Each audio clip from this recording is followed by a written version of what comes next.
Hey folks, welcome back to Military Forces Unleashed. If you're into military hardware that blends power, precision, and a dash of holy crap, you're in for a treat. Today, we're cracking open the case on the PzH 2000, arguably the world's most advanced, self-propelled howitzer. This beast isn't just a gun on tracks. It's an engineering marvel that's changed the way artillery hits the battlefield.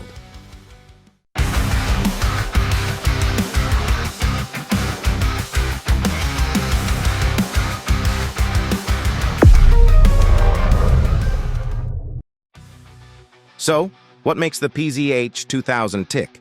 Is it truly the apex predator of modern artillery, or does it come with a few Achilles' heels? Stick around and let's break it all down. Before the PzH 2000 rolled onto the scene, artillery had a bit of a reputation problem. Sure, it's been called the king of battle, but let's face it, most systems were either too slow to deploy, too short on range, or about as accurate as throwing darts blindfolded. Enter the German army in the late 1980s.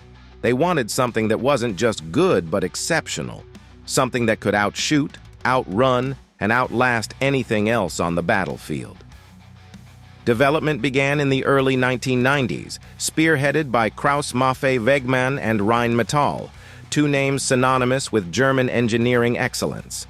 By 1998, the first PzH 2000 units were delivered, and they made their combat debut in Afghanistan in the 2000s. Fun fact, PzH stands for Panzerhaubitze, which roughly translates to tank howitzer. Germans love their compound words, don't they? Here's the kicker. The PzH 2000 wasn't just a step forward, it was a leap. With its advanced fire control system and ridiculous rate of fire, it set a new benchmark for what modern artillery could do. But of course, nothing's perfect, and we'll get to that in a bit. Now let's get into the juicy details.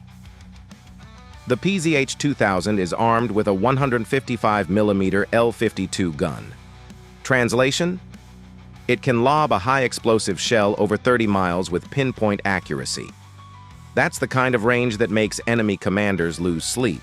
And it's not just about range, this thing's got speed. It can fire up to 3 rounds in 9 seconds thanks to its auto-loading system. Imagine being on the receiving end of that. Not fun.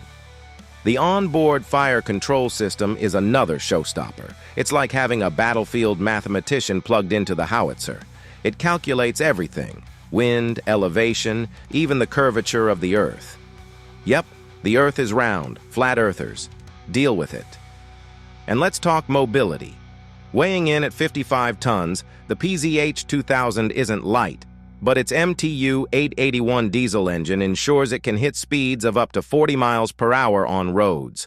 Off-road, it's no slouch either. That's crucial when you're trying to outrun counter-battery fire, which is basically the enemy's way of saying, "Stop hitting me!"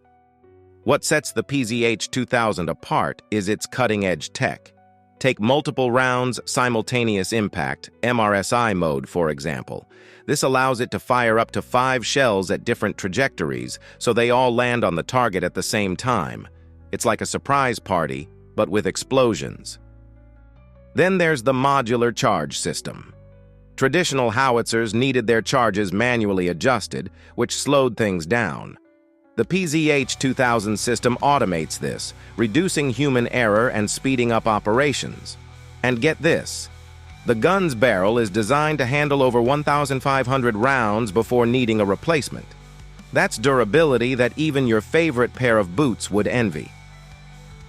In pop culture terms, think of the PzH 2000 as the Swiss Army knife of artillery. It's not just versatile, it's over-engineered in the best possible way. But does all this tech come at a cost? Spoiler alert, absolutely.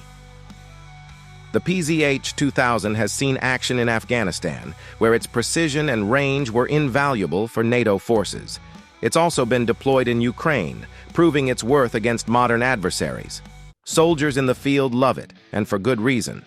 It's reliable, easy to operate, relatively speaking, and gets the job done. But here's the thing. While it's excellent for high-intensity conflicts, its complexity can be a double-edged sword. Maintenance is a nightmare. Spare parts aren't cheap, and keeping it operational in harsh environments requires a logistics train longer than a CVS receipt. All right, time for some real talk. The PzH 2000 is a masterpiece, but it's not without flaws. On the plus side, it's deadly accurate, incredibly fast, and offers unmatched firepower. If you're looking to rain hell on an enemy position, this is your go-to. And it's a big but, it's expensive. Like, sell your kidney expensive. And its advanced systems mean it's prone to breakdowns if not meticulously maintained. In a prolonged conflict where resources are stretched thin, that's a problem. Then there's the weight issue. At 55 tons, deploying this beast isn't exactly plug-and-play. It requires specialized transport and infrastructure. Not every army has the budget or capability to field something this advanced. In that sense, the PzH 2000 is a bit like owning a Ferrari. Amazing when it works, but you'd better have deep pockets. So, what's the final verdict? The PzH 2000 is undoubtedly one of the finest howitzers ever built. It's a testament to what's possible when engineering meets ambition. But like anything else, it comes with trade-offs. Is it worth the cost and complexity? That depends on your priorities and budget. All right, folks, that's a wrap for today's breakdown. If you enjoyed this dive into the PzH 2000, do us a solid, hit that like button, subscribe to the channel, and share this video with your friends. And hey, drop a comment below. What do you think about the PzH 2000? Overrated? Or the GOAT of modern artillery? Let's hash it out. Thanks for watching Military Forces Unleashed. Your support keeps us going. See you in the next one.